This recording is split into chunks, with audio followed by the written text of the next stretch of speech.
En tant qu'artiste émergent, pour développer votre projet, vous avez besoin d'un plan d'investissement. Vous devez savoir ce que vous pouvez dépenser chaque mois dans votre musique et pour chaque secteur concerné, ce que vous pouvez utiliser tout simplement. Mais il y a tellement de choses auxquelles il faut penser que les artistes indépendants ne savent pas où investir en priorité pour faire grandir leur projet musical. Est-ce qu'il vaut mieux payer 1 000 € un clip vidéo ou acheter du matériel audio? Est-ce qu'il vaut mieux acheter un super appareil photo pour se filmer ou payer la promotion de son prochain album? Bah oui, il y a beaucoup d'options et je vais vous aider dans cette vidéo à prioriser vos investissements pour ensuite en voir les bénéfices.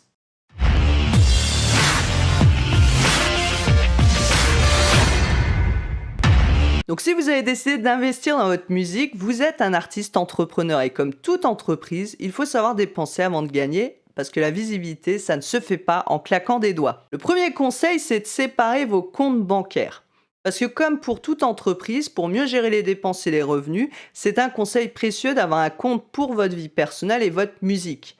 Donc déjà, avoir un compte pour vos dépenses personnelles et vos revenus professionnels si vous travaillez à côté comme beaucoup d'artistes et que vous faites de la musique à temps partiel. Et puis avoir un compte pour vos dépenses et revenus liés à la musique. Alors pourquoi? Eh bien, pour mieux gérer vos dépenses. Et il faut savoir aussi quand même que tout revenu dans votre activité musicale est aussi imposable. Si vous êtes auteur-compositeur, en plus, il faudra déclarer vos revenus à l'URSSAF des artistes auteurs. Si vous commencez à mélanger vos revenus musicaux et personnels, vous allez avoir du mal à vous en sortir dans vos diverses déclarations. Et si vous jouez en groupe, ben ça va être l'occasion de ne pas utiliser le compte personnel d'un des membres et de pouvoir capitaliser vos ressources sur un compte commun. Si vous voulez investir dans votre musique, commencez peut-être par le matériel pour vous autoproduire. Vous pourrez enregistrer la meilleure chanson du monde si vous le faites avec un téléphone portable ou un dictaphone ou un ordinateur sans connaître le matériel.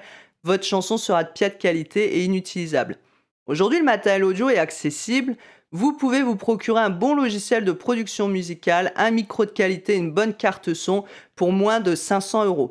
Donc c'est un très bon investissement si votre projet est de vous autoproduire, que vous avez besoin de maquettes à diffuser pour faire connaître votre musique.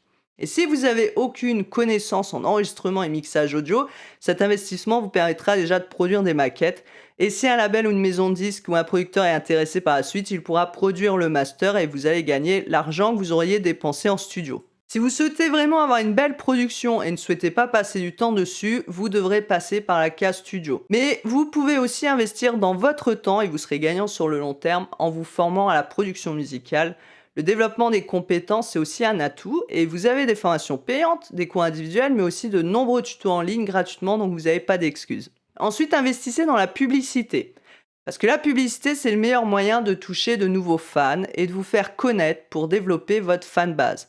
N'oubliez pas que votre audience est la clé de votre réussite. Si vous avez aucune audience, vous n'avez aucun intérêt à sortir des albums ou payer pour ça. Facebook change régulièrement ses algorithmes et la portée de vos publications, elle va s'en ressentir. Donc il faut s'adapter avec Facebook. Il faut savoir qu'il y a seulement 2% de vos fans sur vos pages qui voient vos publications. Forcément, ils donnent envie aux gens de payer pour être vus. Et donc, il va falloir s'intéresser à la promo sur ces réseaux. Et c'est l'intérêt de la pub Facebook et Instagram parce que vous allez toucher votre audience existante, mais aussi cibler des personnes qui pourraient aimer votre musique. Imaginez, vous allez toucher des millions de personnes juste avec une publicité à moindre coût en ciblant les gens qui aiment votre page et en ciblant des gens qui leur ressemblent. Donc ça, c'est le top pour créer une audience. Vous faites de beaux visuels, vous aurez plus d'engagement et pour les visuels, pas besoin de dépenser de grosses sommes. Vous pouvez aller sur des sites de vidéos libres de droit pour faire vos montages vidéo, faire des vidéos lyriques de 15 secondes, ça suffit pour une publicité, pas besoin d'en faire plus. Vous pouvez essayer différents contenus,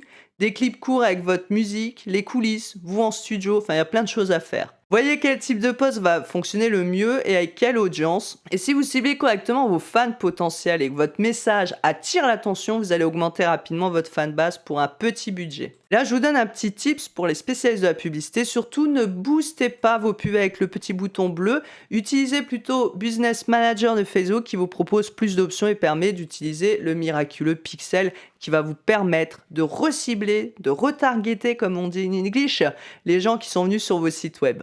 Vous pouvez aussi utiliser Google AdWords pour la promo des vidéos YouTube et là vous payez au clic aussi donc il n'y a pas de risque. Si vous paramétrez correctement vos pubs sans choisir le coût à l'impression mais bien au clic, eh bien vous payerez seulement quand les gens cliquent pour vous écouter. Ensuite il faudra investir dans votre image avec des photos des vidéos parce que le public il aime les contenus vivants et si vous n'avez pas de compétences dans ce domaine, vous allez vite casser votre image avec des vidéos et photos de mauvaise qualité ou mal cadrées. Moi régulièrement je reçois des vidéos ou des photos, voilà, on dirait que le gars, il est en vacances. Enfin, ça donne pas envie d'écouter sa musique parce qu'il a pas travaillé son image et ça correspond pas à son univers musical. Si vous avez les compétences, ça sert à rien d'investir dans un appareil photo à 300 ou 400 euros pour faire des clips. Si vous avez un bon smartphone, vous pouvez faire des vidéos HD sans souci. Et il vaut mieux investir dans un petit set de lumière studio qui coûte dans les 100, 200 euros que filmer avec un gros appareil sans lumière et l'image sera pourrie. Donc quand vous aurez les revenus avec votre musique, vous investirez autrement, mais là, il faut faire des choix et des priorités. Moi, je vois beaucoup d'artistes qui achètent ce genre d'appareil photo et ils n'ont pas travaillé sur leur audience et leur visibilité. Donc ils ont un super clip, ils sont super contents, mais ils en font rien et finalement ils ont plus d'argent pour investir sur leur promo et sur la création de leur fanbase qui est quand même la base.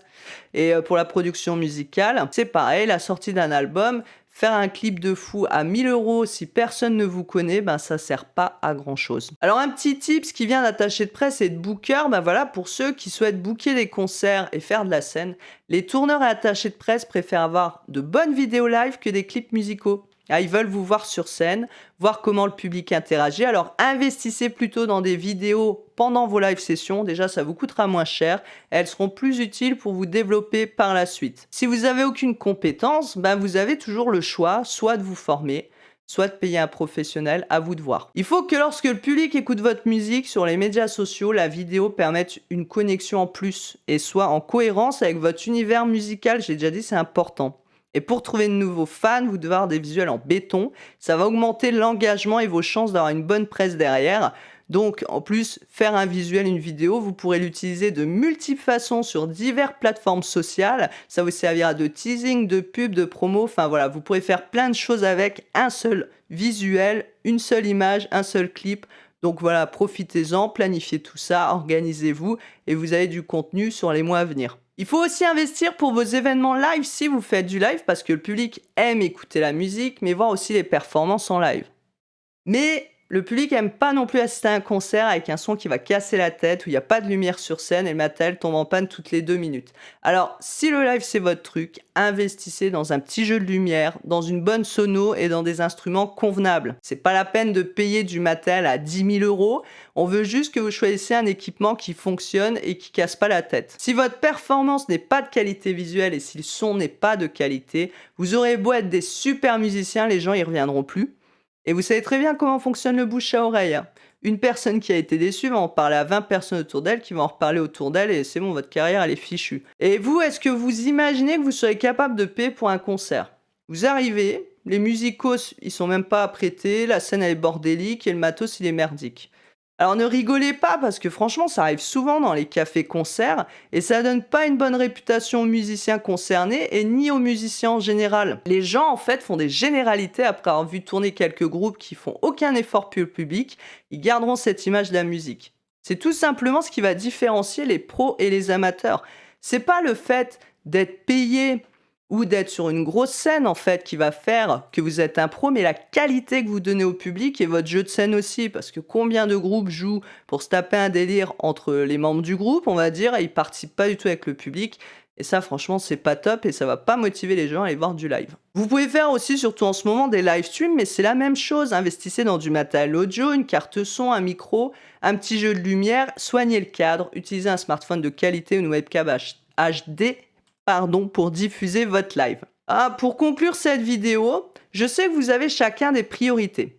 Si votre priorité, c'est de faire du live, ou alors c'est faire un album, un single, ou faire de la compo, ou faire du contenu pour les médias sociaux, eh bien, suivant chacun de vos objectifs, il va falloir réfléchir à vos investissements et leurs priorités. Si vous me répondez que vous ne pouvez pas investir dans votre musique, que ce soit en temps ou en argent, je vous dirais, si tu penses pas avoir de la visibilité, continue juste à faire ça par plaisir à côté d'un job à temps plein. Il faut planifier les investissements. Si vous travaillez déjà à côté, que vous avez une vie de famille, planifiez aussi des moments à vous pour gérer votre entreprise musicale. C'est important. Si vous n'avez pas beaucoup de temps, Publiez moins, par exemple, sur les réseaux, mais faites-le de façon constante. Si vous envisagez de faire un album, peut-être qu'il vaut mieux mettre de côté pour faire juste un single de qualité et passer du temps sur un single que sortir un 12 titres de pied de qualité qui sera pas bien promu. Pensez à vos objectifs qui doivent être réalistes et réalisables. Vous sortez un single? Est-ce que vous allez payer pour? Est-ce que vous avez pensé à la promotion derrière qui a aussi un coût? Est-ce que vous avez déjà travaillé sur votre audience? Voilà, il faut planifier, investir intelligemment et s'organiser. Bon courage à vous!